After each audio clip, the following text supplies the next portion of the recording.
I didn't used to know how to pick them out because I was so prone and drawn to selfish people and self-centered people. Welcome to the Black Mother Wound podcast, where we center the stories of Black women as we heal from the painful relationships with our mothers. Welcome back to the Black Mother Wound podcast. I'm your host, Jennifer Arnice. What's up, everybody? I hope you're enjoying your Tuesday or whatever day it is that you're listening to this. You know, we drop on Tuesdays. Usually, we've been on a good we've been on a good run, y'all. We've been on a real good run, so I don't want to jinx it. But yeah, so I hope everybody is doing well. Before I get started, I want to do some housekeeping, Black Mother Wound housekeeping really fast, because I will try and get to the end and I will have, once I start talking, y'all know my mind be gone. Last week we talked about parenting, right? And in that episode, I asked people if they were interested in learning more. I guess I won't say learning more about parenting, but sort of like a parenting class. Like, how do you parent with a mother wound? And I had got a lot of feedback that was something that people were interested in. But this is what I need you to do if you're one of those people. Or if you're somebody listening and you want to keep up and find out what the latest and the greatest is, what's happening, when the next group course opens. I hope to have a retreat this year, information about that. Anything, just to stay involved in this community, you need to be on my email list. So there is a link in the show notes or in the description on YouTube where it's a link to download a free mini course, which if you don't have the mini course, you need a mini course too, because the mini course is the play of how you heal your mother wound. It like gives you the foundation of what you need to know and how you move forward. And it is such a great reference if you listen to the podcast. It's such a great reference. So go to the show notes or go to the description in YouTube and click download the free mini course. One, you'll get the mini course, which is a video. It's me talking like I be doing. But it will also put you on my email list. So when there is anything going on, you will be the first to know, because you can't depend on me to always remember to put it in the podcast, and you can't definitely cannot count on me to remember to put it on Instagram, because that's where I be kicking it most of the time. I do some teaching over there, but y'all know if you're in my stories, then you know how we like to have fun on Instagram. So check that out. Go ahead. That is how I'm trying to tell you, you won't miss anything. Because if you're just listening to the podcast or watching me on YouTube, you are definitely missing things that are happening. So that's the first thing. Second, if you don't already know, which if you've been listening to me for any amount of time, you should know that I have a group program called Resolve. It's a 6-week intensive for Black women healing from their mother wound. That course is going to open up again in May. Like, we're in the middle of April now. So by early May, first, second week of May, that class will start again. If you want information on that, you can go back to the same place, to the show notes or to the description in YouTube, and get on the wait list for, what am I trying to say? Get on wait list for Resolve. Okay. Either thing you sign up for, you're going to get on my email list. But if you really are interested in the program, I want you to sign up for the wait list so that I know that's something you're really interested in. How do you know if you should be taking Resolve?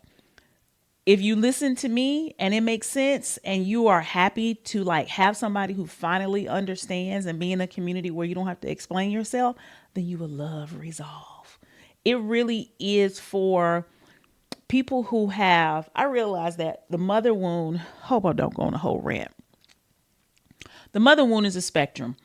And the people that I help the most are the women who have an acute pain, right? It's like It's like the bleeding needs to stop. Whether you were in contact with your mother, not in contact with your mother may have already passed away, but there is still this thing that has got you stuck, right?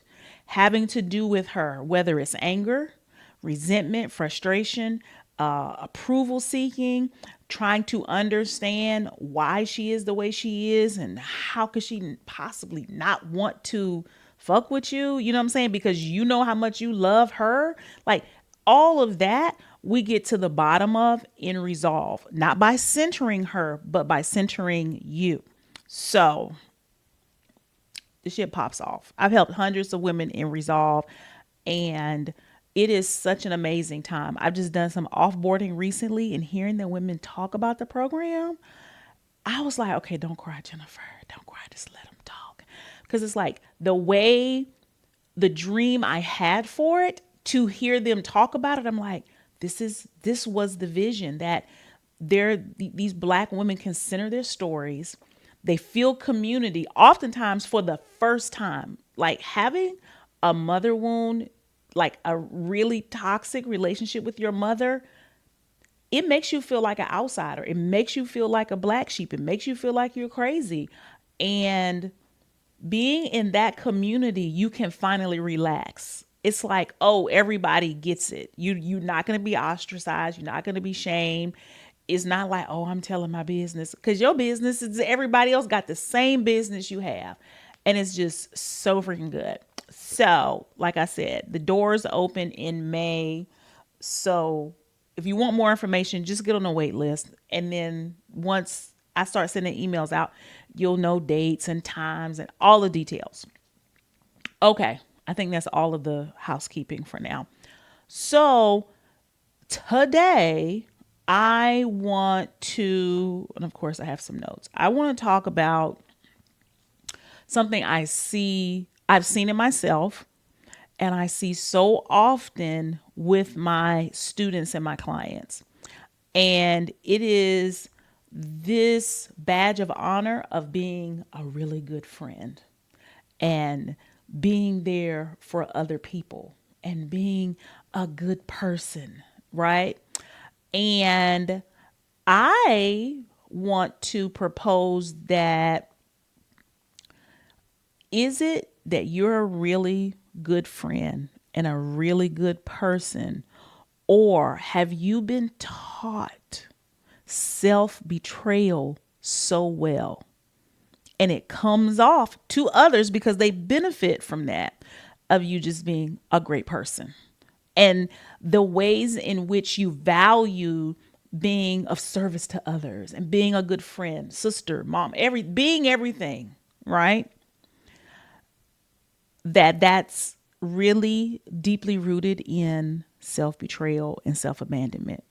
I'm not saying that you can't be a good friend, but the lengths to which you are going to be a good person, even for people you don't even know, that's not being a good friend. It is self-betrayal and it's self-abandonment. And we're going to get into it so you can understand how it's impacting your life and know the shifts and adjustments you need to make, and also understanding where it came from. And of course, you already know like the root of it, you know what I'm saying? But I just want to point it out in more detail. Okay. And what I have written down is, I have childhood trauma. Stop trying to make difficult people be good to you. That is the real deal of what is happening, right? It's not you're a good person. It's like, how do I make difficult people be good to me? And this, I don't even know what I want to call it. I was about to call it an affliction. It's not talking bad about you. It's talking about bad about me too. It's really an addiction, right? That starts from when we're children, and we know from a very early point on that there is not unconditional love for us from our mothers. It's like we know it. We know that we can be thrown to the wolves by her emotionally and mentally, sometimes even physically, at any time. And we learn to work with her moods and her behaviors and everything she has going on because our number one goal was, how can I be loved? Because the only safety that we have is in being loved by her. If I don't feel loved by her, then I am in motherfucking danger. What did Whoopi say to the girl on Ghost? Such and such, you in danger, girl. Right? And the only thing that we knew how to do was to placate her, seek her validation, and seek her approval. And there are, you know, the ways that you have done that. I want you to take a minute, even if you need to pause this and think about, what are the ways that I grew up trying to win my mother's approval? Was it by being obedient? Was it by being quiet, staying out of the way? Was it being a good helper? It's like, did she want you to present, always be dressed up, always be polite? What was the thing, right? What was it? Always listening to her and whatever, being her counselor, and which was my thing. That was like, I knew if I listened to her and let her, when she come home from work and she just unload about everything they did at her job, that it'll like create a bond. And then maybe I can talk about my day. Maybe I can, ask if I can go hang out with my friends, or there'll be some type of camaraderie between us. And oftentimes I would get to the end of that counseling session. Y'all want to know how I got to be like good at this? Because I've been a counselor probably all my life, right?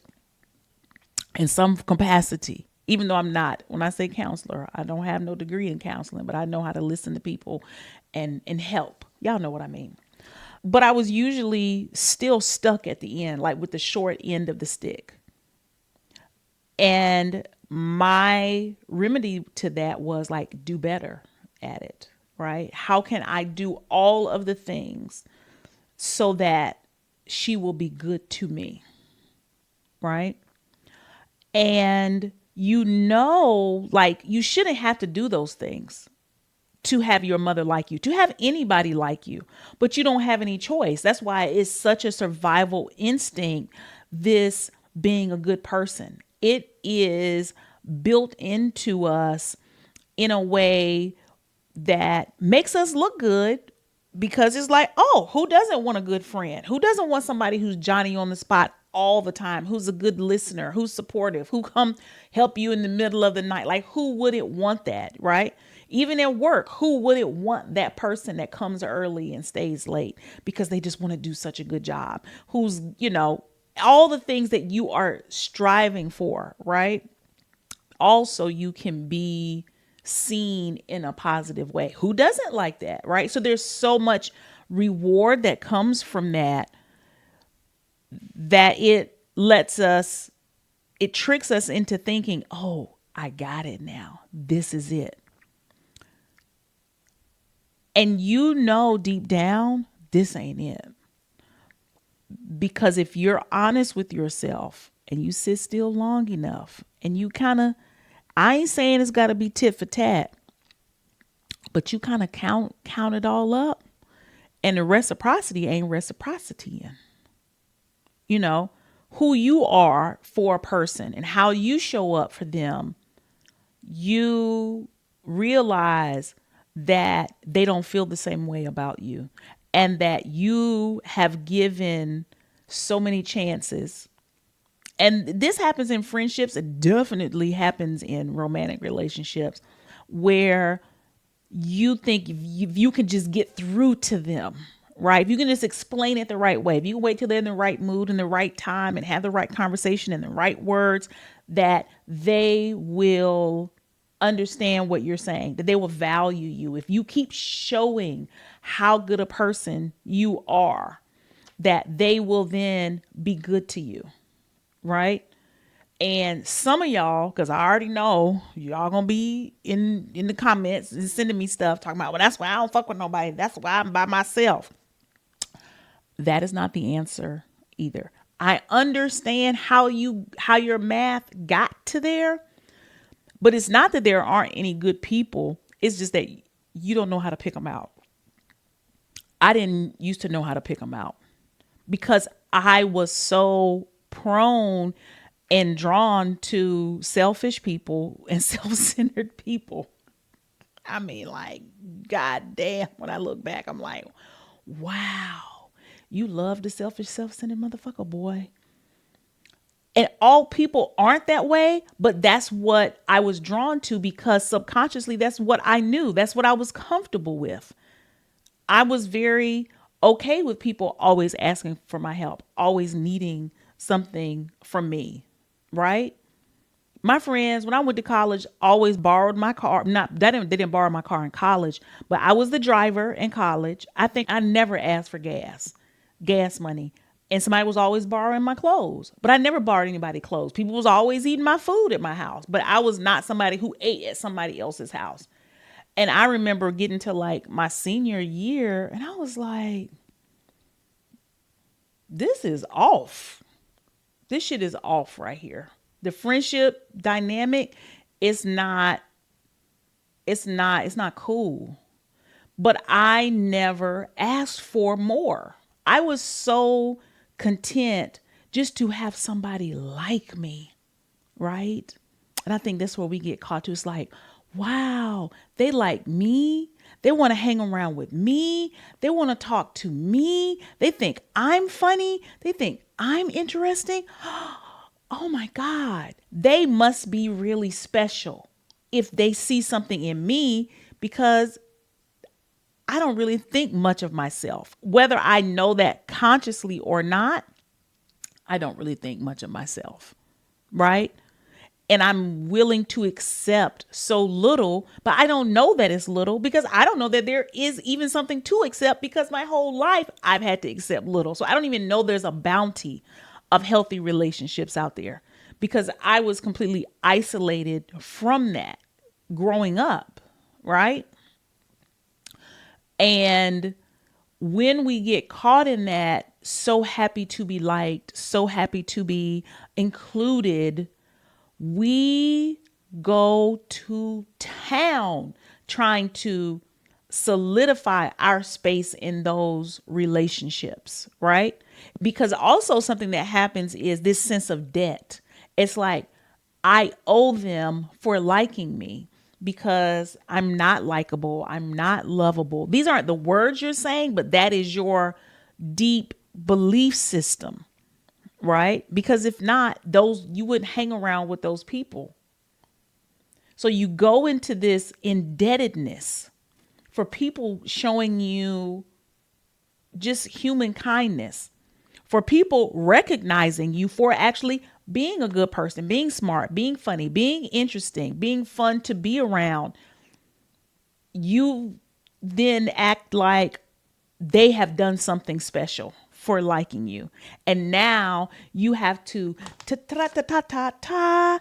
You got to tap dance around motherfuckers now because you don't want to lose that feeling. It's like a high, right? And I'm explaining it this way because I really want you to become aware if this is in your behavior anywhere. And now the difficult thing is if you have long-standing relationships with your homegirls, family, your boyfriend, your husband, things like that, and you are doing this, it's going to be very difficult for you to admit it because you know if you change, the fucking relationship is not going to be the same. And you are so vested in those relationships that you just going to keep on going. A word to the wise.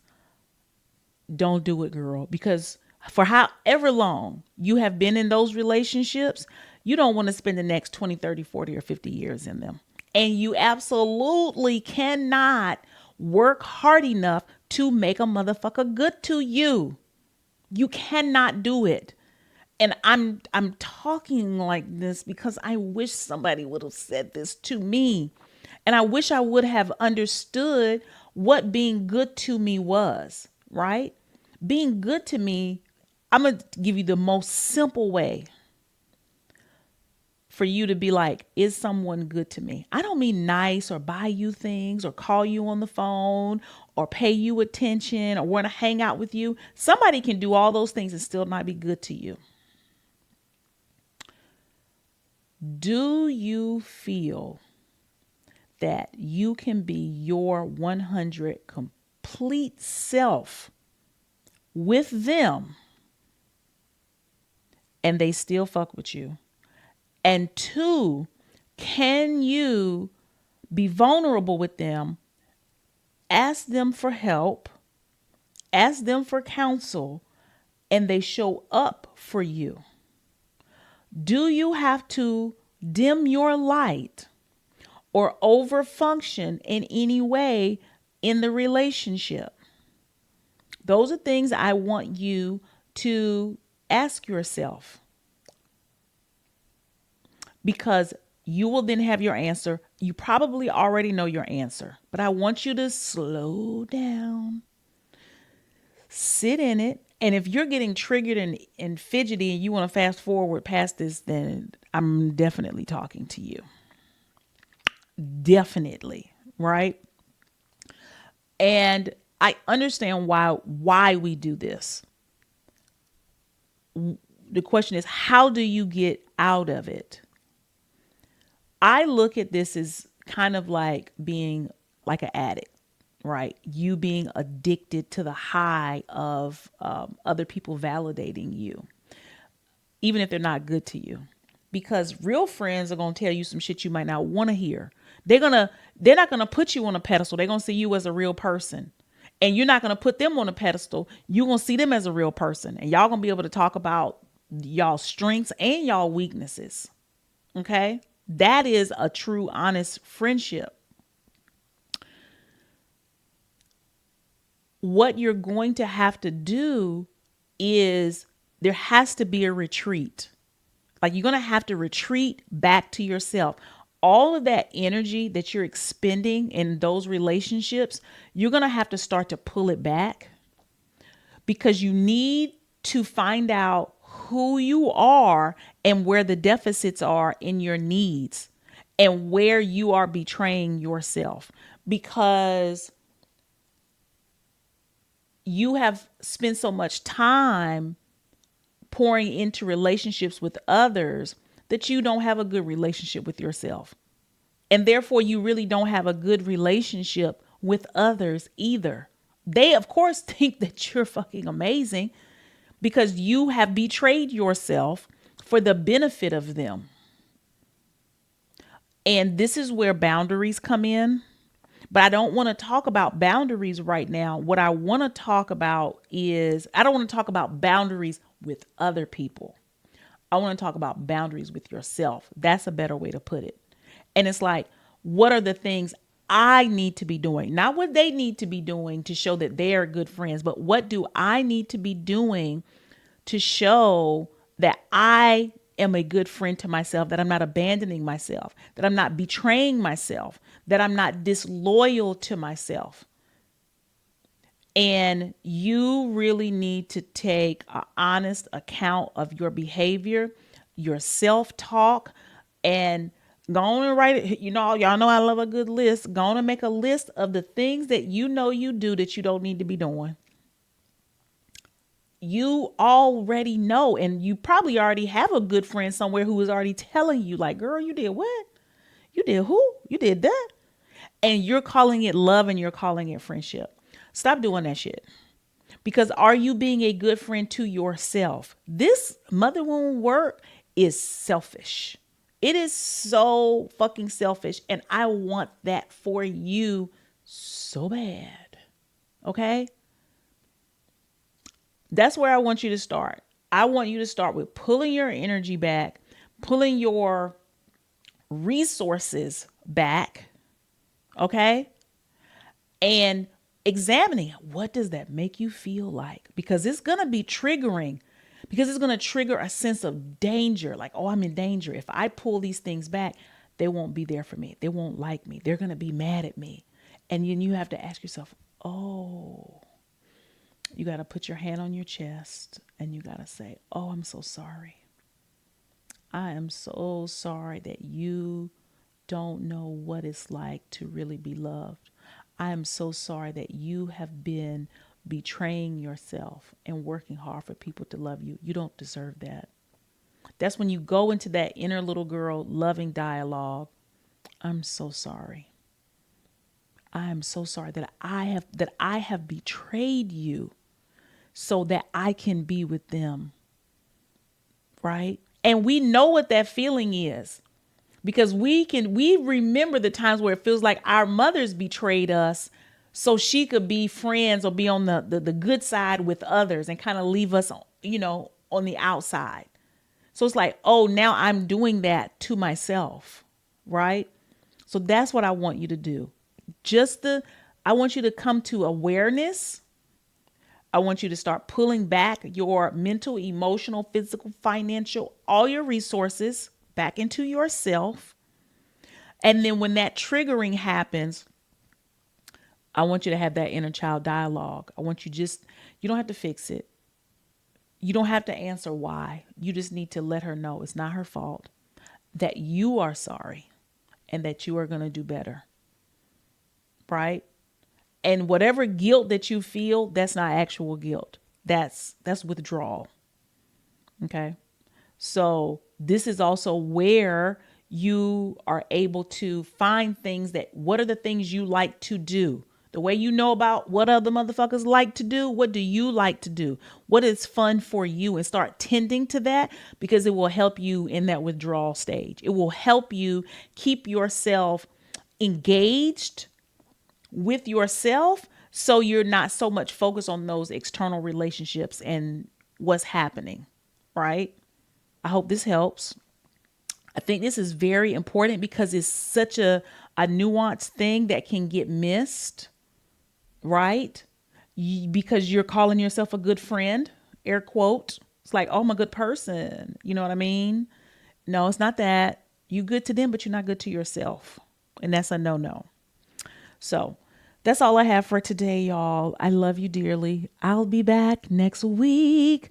Remember to go to the show notes or the description in YouTube. Sign up to get the free mini course and sign up for the wait list for Resolve so y'all can know what is popping over here. Okay. I'll talk to you later. Bye.